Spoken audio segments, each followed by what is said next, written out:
Malalakas na naman na laban ang ating pag-aaralan ngayon mga kamatsas. Laro ni Wesley So versus Vidit, Miao Miao versus Leiner Dominguez, at Anan versus Erigaisi. Nako, matindi po at samahan niyo akong baybayin ang malalakas na laban na ito.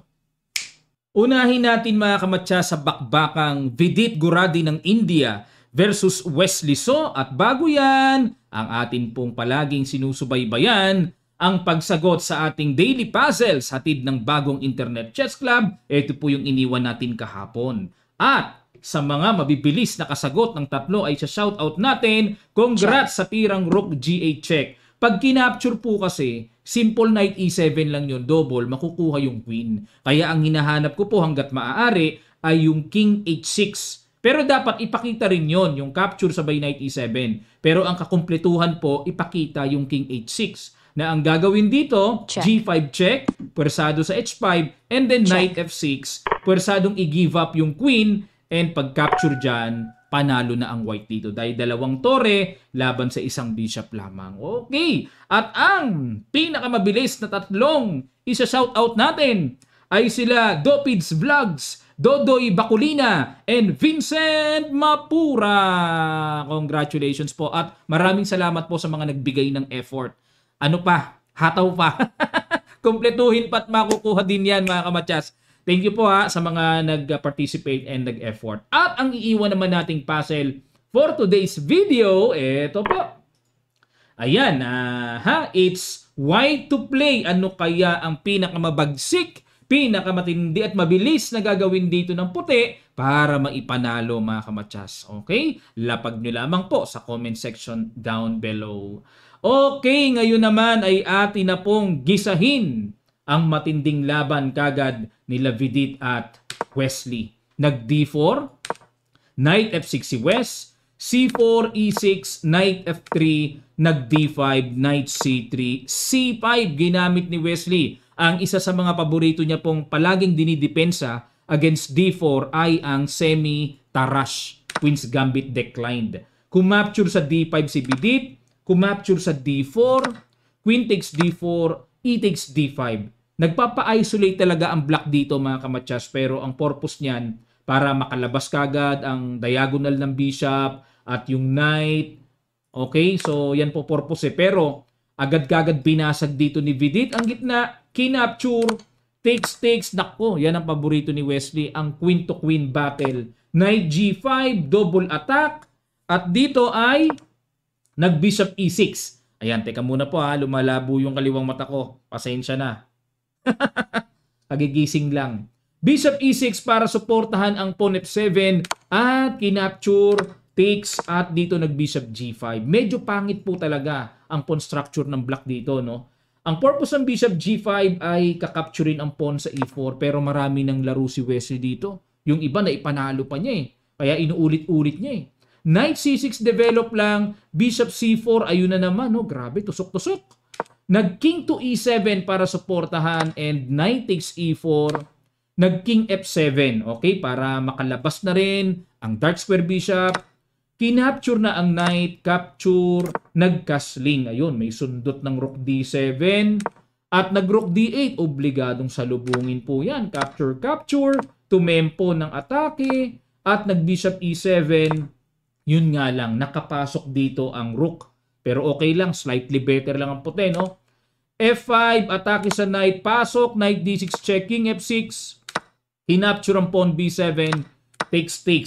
So dito ay lamang ng isang pawn ang puti. Yun nga lang po, opposite colored bishop. Pagka ganyan, nako, daming tabla nito. Bishop C5, inatake ang pawn, depensa rin. At nag-rook C7. Pinabawi. May rook C6 ba? Kinapture ang pawn, rook C6, and then rook E8. Siyempre, tiyaga munang depensa. At nag-king C2. Okay, activate the king. Endgame na, sinundot ni Wesley ang H2, H3. Ayun! Teka muna po. Sorry, nakaligtaan ko na naman.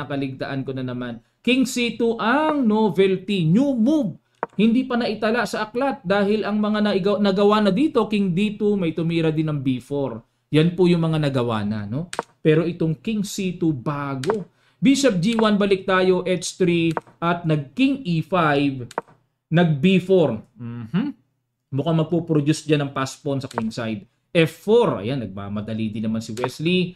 A4, H5, A5, Rook E7, B5, okay, King F5 para gaganon ang diskarte pero chinek muna, sinira muna ni Vidit ang diskarte. Bumalik sa gitna at nag-Bishop E2 atake sa H5, nag-Rook B7. Kung ka-capture, may bawi sa B5, nag-King to C3, Bishop F2, King C4, Rook D7. Bakod muna at with threatening check, mga ganon-ganon, o Rook D2.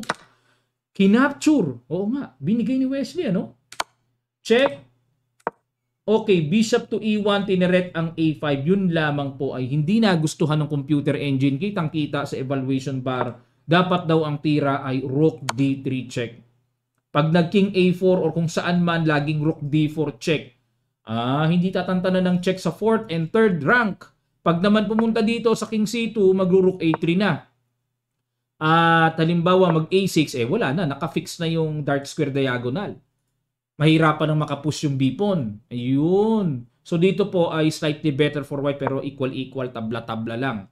Pero dahil nag-Bishop E1, nag-iba ihip ng evaluation bar, nag-B6 na good move ba ni Vidit. Capture, Rook B4 check, King A3, okay, at Rook B1. Medyo kumpiyansa naman dito si Wesley na hindi magpo-progress ang B pass pawn kasi nasa likodan tore, magbi-Bishop F2, madaling makuha. Yun nga lang po, may Bishop G6, ayan, may ganyang sundot ng pangulit na tipong, may istorbo yung tore sa likod ng pawn.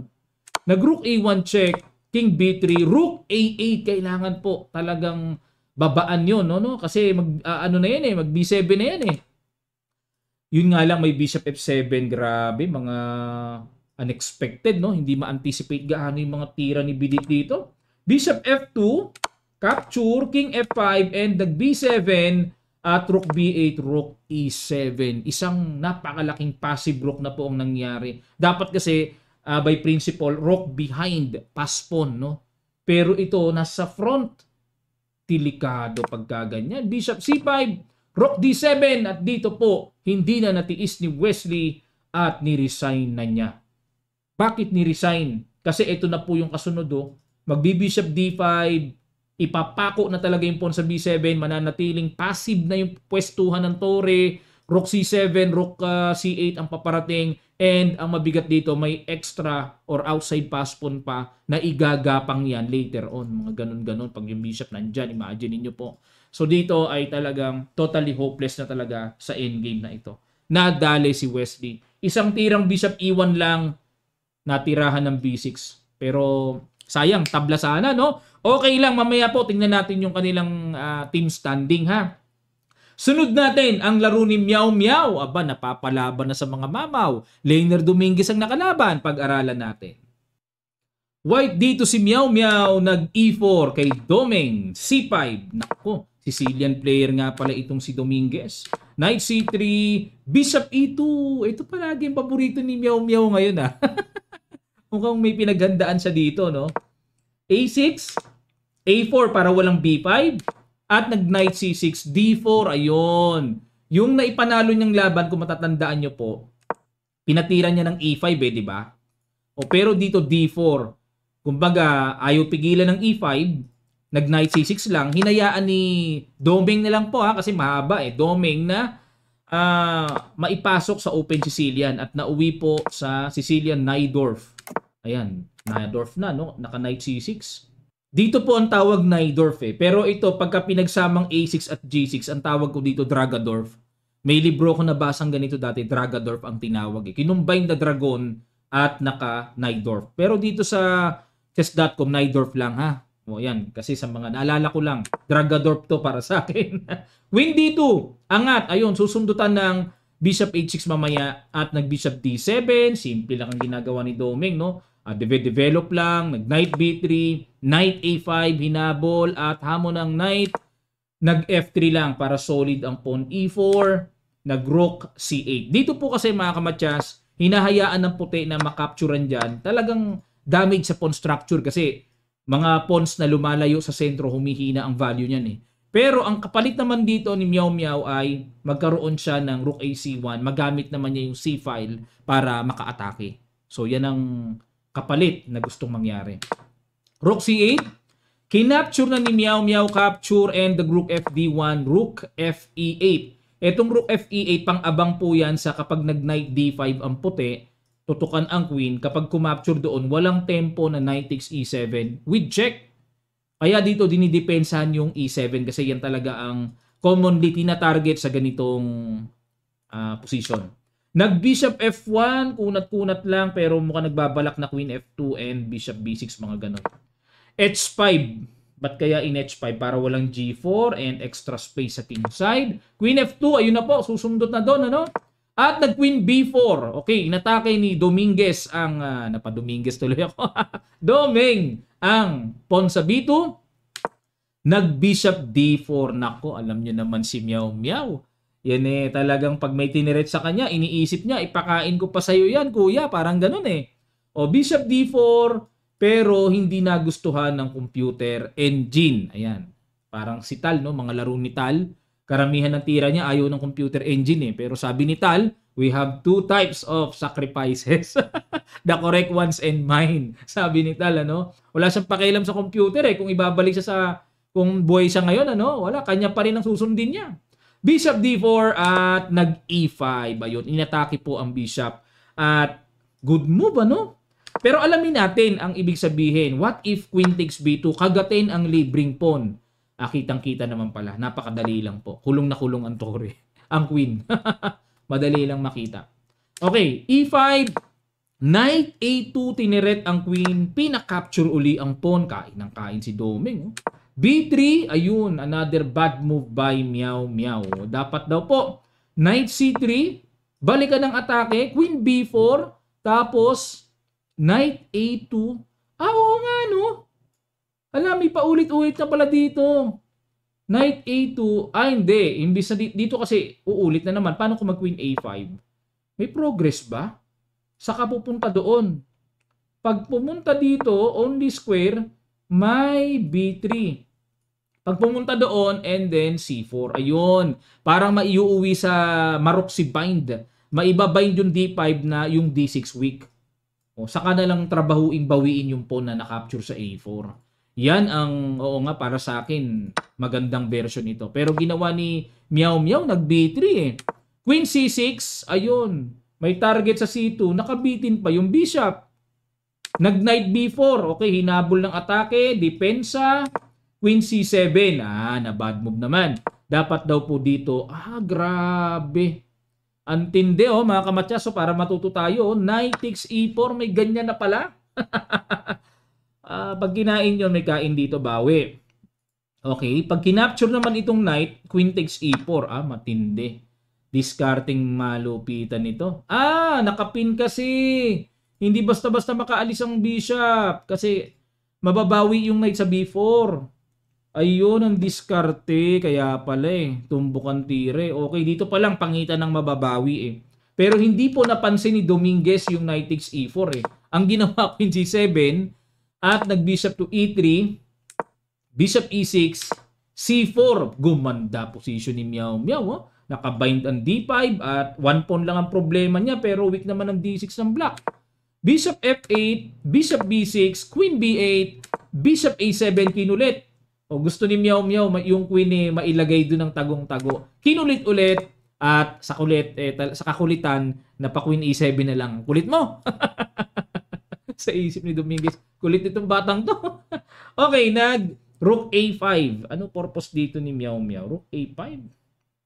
Malalim Bishop H6. Yan, na-realize dito ni Doming na walang gamit ang bishop niya. Dito man lang sa kabila makadungaw-dungaw. At nag-Queen E2, another questionable move by Meow Meow. Bakit kaya? Kumukunat kasi siya. Dapat umaatake kasi siya. Ang tamang kunat ito. Yan ang tamang kunat. Medyo hawig naman. Mukhang gets ni Meow Meow yung idea. Pero Queen E2 kasi, barado yung bishop. Yun ang diferensya ng Queen E1 sa Queen E2. Nag-Knight D7, Bishop F2. Ang point lang dito, okay, ang point dito kasi Gusto ni Meow Meow may aatrasan ang bishop. Expected niyang lalagyan ng knight doon to hunt the bishop. Hahantingin eh. Oo nga, pero Queen E1 ang mas mainam. Knight C5, inatake ang B3 at ayun, another bad move by Meow Meow. Sunod-sunod. Pero naisip siguro ni Meow Meow na may Knight D5 siya eh. Nabubulol na ako sa Meow Meow ni. Dapat daw ang tamang tira ay Rook A3. Tingnan nyo naman ang tiyaga, no? Tiyaga lang. Parang ano lang, mala Karpov at Petrosian lang na diskarte. Depensa muna. Karpov yan. O ayun. Pero dito, nag-bishop takes knight, capture, knight d5, pasok. Yan ang naisip na kapalit ni Meow Meow eh. Kumbaga, meron naman akong knight sa gitna, opposite colored bishop tayo, mamilipit ka ng kakapilit. Opposite yan, parang ganon. Kinapture and rook takes d5. O, di ba? One pawn down lang naman eh, pero ang lakas ng tore. Kinapture, capture. O, h4, kain muna space sa king side. Rook e1, inatake ang pawn e5, but another bad move by Meow Meow. Dami niyang bad moves ha. Dapat daw, g3 na. Okay, g3 para itong bishop maidungaw sa h3. Ayun, para wala ring bishop f4 kasi potential malagyan ng bishop f4 eh. Lalakas ang bishop. G3 ang tama. Okay, rook e1, pinilahan ang pawn sa e5, nag-rook e8, pinilahan din ang depensa pero error. Dapat daw ay bishop to f4. Yun na nga sabi ko. Kung may g3 walang ganyan eh. Depensa na sa pawn e5, very active pa yung bishop. Yan, may ano yan, may something yan na pwedeng ma-provide ng maganda. Pero balik tayo sa rook e8, queen f2. Ayun, queen f2 para pakawalan na ang development ng bishop. Barado kasi. Nag b6. Umagap naman dito ng maaga si Dominguez na pag alis ng queen, wala siyang alalahanin na maiwanan yung pawn sa c5. Inagapan niya ng depensa. Pero hindi nagustuhan ng strong engine. Dapat daw po bishop f4 pa rin. Wala naman daw dapat intindihin pa dyan. Depensado pa ng reyna. Mamaya na gawin yung ganon. Iporma muna ang bishop. Okay. O, balik tayo. Pero nag b6. Bishop d3. Kung ako po ang titira, yan din ang nasa isip ko. Para makahinga na ang development ng light square bishop. Pero ang gusto ng computer ay g3 pa rin. Grabe. Kahapon pa pinapatira ang g3 na yan mga kamatsas. Pero nag bishop d3. Nag bishop f4. Okay lang po ba yung mic ko? Lapit ko lang konti ha. Pasensya na po. Baka mamaya kasi hindi marinig. At nag queen a2. Dinungawan ang pawn sa a6. Bagong salita natin yun ha. Dinungawan. Bago yun. Parang ngayon ko lang nasabi yun ha. Nasalita ah. Dinungawan. Queen g5. Ano threat ng queen g5? Pinapakain ang pawn sa a6. Pero may h3 paparating. Hindi natakot si Meow Meow. Hindi natakot o medyo hindi niya naabot? Makita yung paparating, no? Dapat daw po ang tira is uwi lang, balik lang, queen f2. Ang hirap pala pag di na naka g3 puti, no? Parang pag nakaporma na yung bishop sa f4, so yan ang huli na ang ang malakas na block dito eh. Pero nakipagsabayan si Meow Meow. Kumbaga sa isip niya, bawi ko na yung isang pawn. Yehey! Pero dito mga kamatsas, nabulaga si Meow Meow sa ginawa ni Doming. Meron talaga siyang di nakita. Pakiguess niyo yung malapasel na hataw sa ilang sandali lang. Tutuloy kagad natin. Start.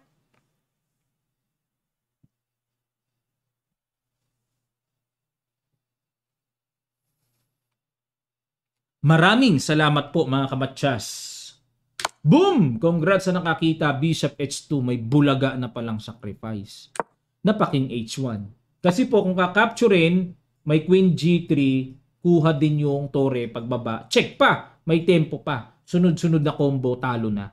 Medyo nataranta yata si Meow Meow sa maikling dying seconds nila. So nag-king h1 lang, bumalik bishop f4. Another strong move by Doming with the idea to play queen g3. May threatening matchas. Ow! Grabe kabigat. Rook a1. Queen g3, naku po. Una ulo, may buntot.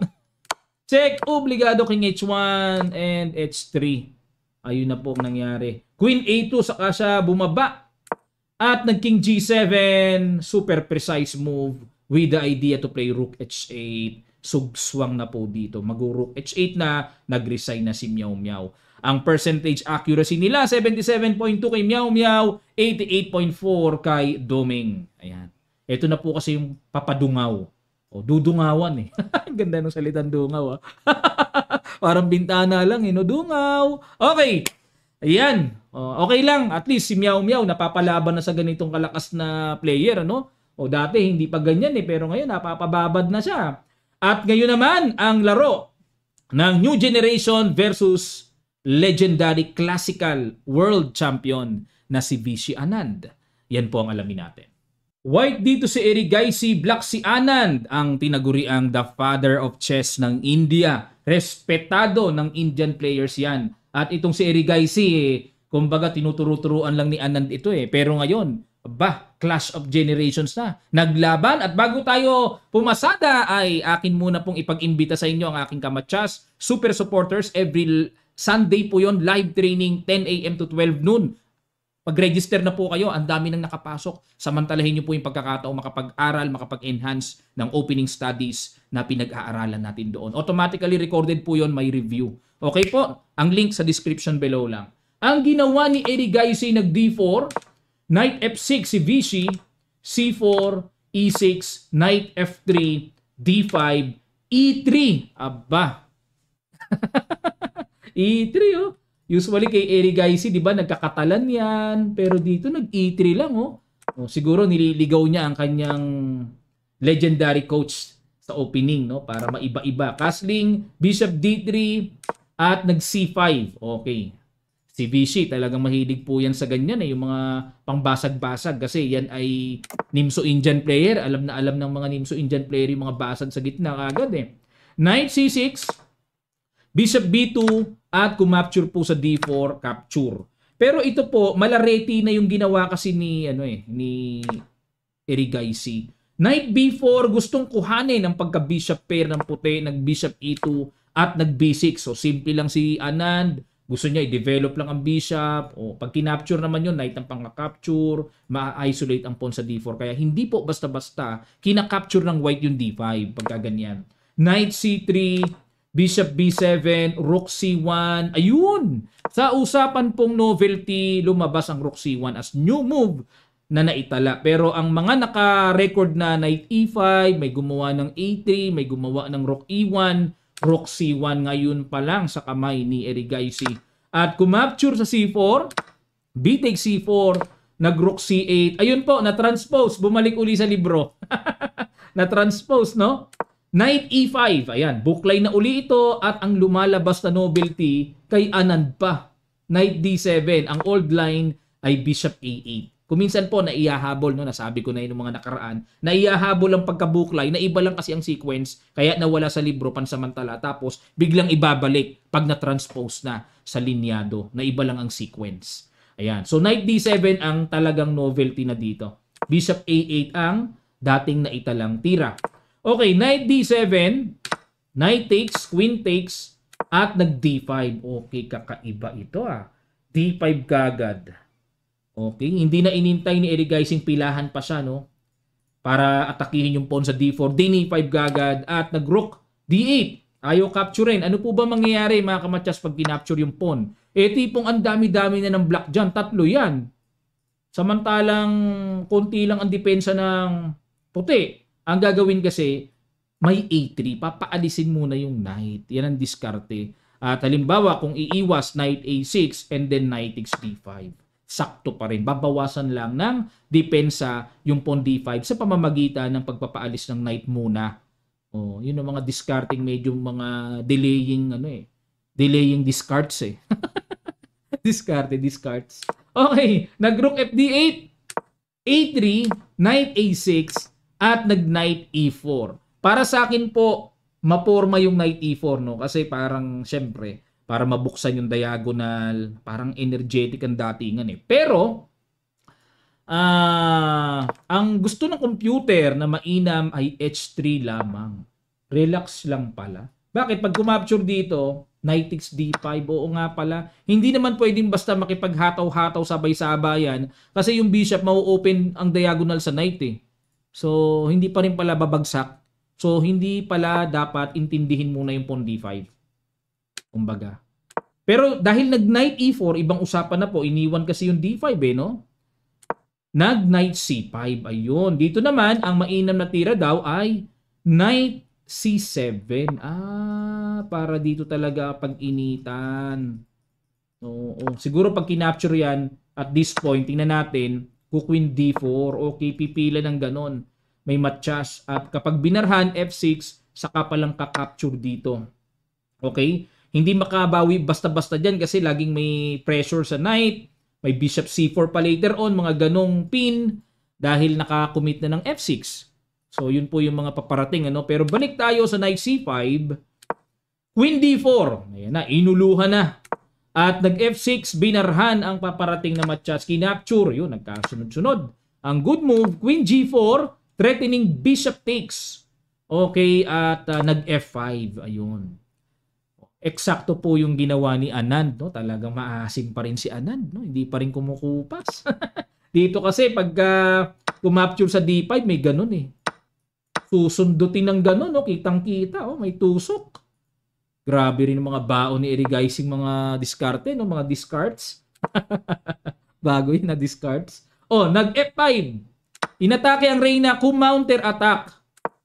Yun ang mga binibiling tira. Dito po kasi pag kinapture di pwede, may matchas eh, kitang-kita, di ba?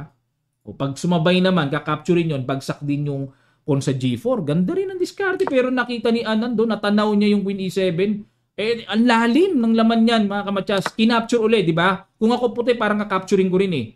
Tingnan nyo ang laman. May rook dito. Nakita pa niya yun, yung double attack. Nag-bishop D3. Binuntutan, inuluhan. May pawn na H7 na kakapturin.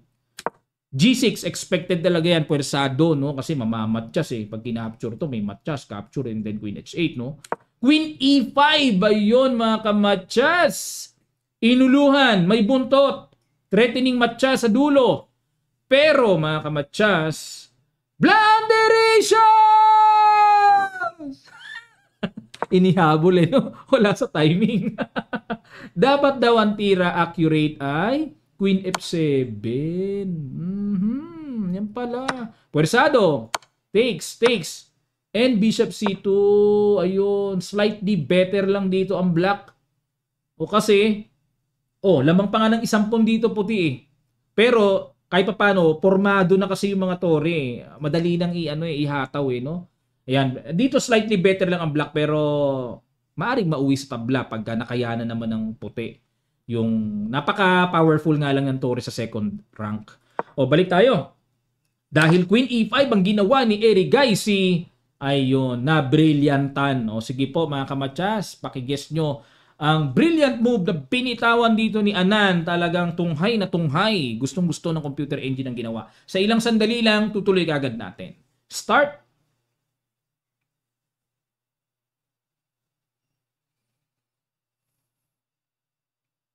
Maraming salamat po mga kamatchas. Rook takes bishop. Sa bagay, pwersado naman eh. Mamatchasin na kasi. Pero grabe eh. Tingnan nyo evaluation bar. O dito parang wala pa ako matanaw eh. Pero itong Queen G5 yun ang nagpa-brilliant move. Threatening matchas. Walang F3. May bishop. Obligado G3. Queen G4. Grabe. Nakita pa ni Anand yung mga papagapang na gano'n no. Tapos with the idea to play Queen F3, ow! Almost unstoppable pag na-reach yung Queen F3. Queen F6, ayan. Na walang Queen F3, kung magku-Queen H3, yan din ang kasing problema yung Queen H3. Wala, may Queen F7, Queen F6, Queen F7. Pabalik-balik, the only chance kay Erigaisi na ma-hold as draw. Pero, walang Queen F3, ang humahad lang Reyna, tanggalin ang humahad lang. Inatake ng tore. At dito, nag-E7, wala na eh. Wala na eh. Sabi nung naalala ko sila GM Barbosa, sila Barbie. Wala na eh. Naalala ko gumagano yung mga yun eh. Na-miss ko yung aking minamahal na kaibigan na nasa US na ngayon, sila Maki, GM Maki, and GM Barbie. Ayan, sana makauwi kayo dito at mag-meet tayo.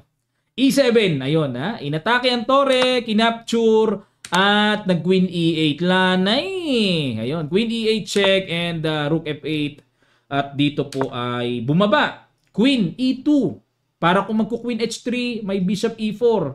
May pang-cover. At wala rin Queen F3.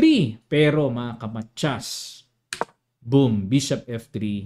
Wala nang sapat na solution after ma-move yan. Paano yung Queen H-string? Papagapang. Threatening matchas. Gusto mong tumagal, kainin mo na lang ang Bishop. Deads na rin. Ayaw mong tumagal, iiwas mo ang Reyna. Mas mabilis ang buhay, i-resign mo na. Resign na po kasi mag-Queen H3 na. Nag-resign po dito si Erigay Singh. Oh, bago na naman yun, oh. Erigay Singh, may Erigay Singh na. Ito po ang standing nila so far sa kanilang after day 2 ng World Rapid Team Championship. Nangunguna ang team ng Team MGD1. Ayun, kanino bang team ang MGD1 with 13 points? Sila po ay sila na. Puro Indian Hari Krishna board 1 nila.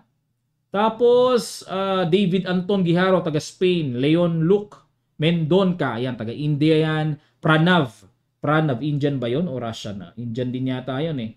Ayan, so kasama dito si alam ko nandito si Erigaisi.